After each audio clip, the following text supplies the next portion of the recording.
How painful is spinal fusion surgery? This is the question we've all asked before. Not knowing how it's going to feel is probably the scariest part of having this. The pain varies. At its least, it's moderate and manageable. Still a lot of pain, but it's manageable. And at its worst, it's severe and extreme. You see, I don't like to sugarcoat it because it's an invasive and difficult surgery, so it's going to come with a lot of pain. Yet again, flower can't grow without rain. Human can't grow without pain. For some people, it's worse than others. For some people, it's better. Here is an image that basically sums this up.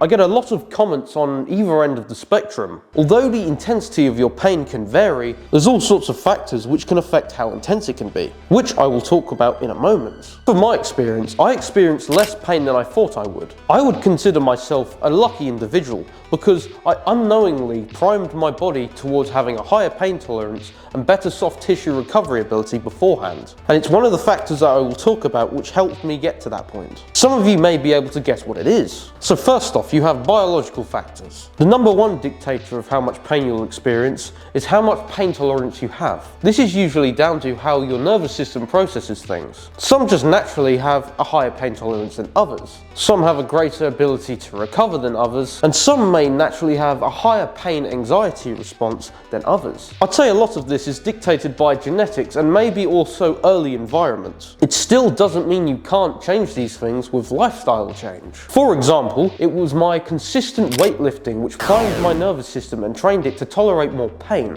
and it's also enhanced my soft tissue's ability to recover. I noticed that people who've had a less painful experience have lived a more active lifestyle before having surgery. So this could be lifting weights like I did, sports, dancing, football, or it could just be someone who was active on their way to work or school. So consistently walking, riding the bike, running, just any form of consistent physical activity. But yet again, it's okay if you naturally are a bit more sensitive than others. I may have not been in as much pain than I thought I would have been in, but I still consider myself a little bit sensitive. Like, I found the pain of wearing my brace absolutely excruciating at times. And speaking of nerves, did I mention that prior nerve damage or irritation can affect how much pain you feel afterwards? If a nerve is compromised or easier to irritate, it's going to be in more pain, especially after being moved around a bit. And I'd also like to mention your overall health in general. One of the big ones that no one talks about is smoking. That not only affects how you heal, but how you tolerate pain. If you're a smoker, all that pain may make you more anxious and stressed out than you think you'd be. Then you've got surgical factors. So this includes how many vertebrae were fused. Usually the more vertebrae equals more pain. How severe your previous curve was, what shape it was, how much correction needed to be done. Also, how invasive was your surgery? Mine may have been a bit more invasive, but I feel I was quite lucky as I didn't need as many screws. And oh boy, did I forget to mention the meds you're on. You're most likely going to be on a lot of painkillers, morphine, opiates, the whole shebang. Good doctors will give you the correct doses. Here's the kicker, some people are more tolerant or less tolerant to meds than others. For some people, maybe like myself, the drugs might work amazing,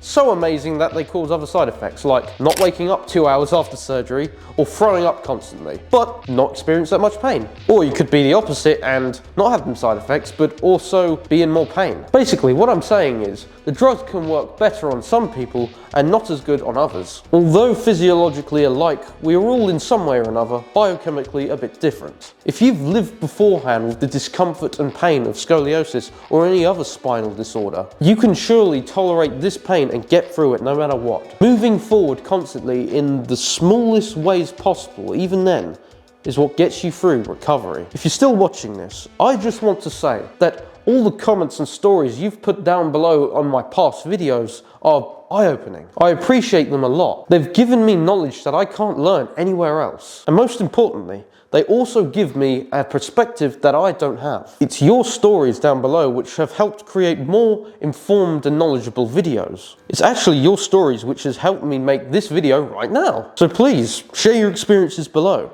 And if you haven't had your experience yet, you can get through it.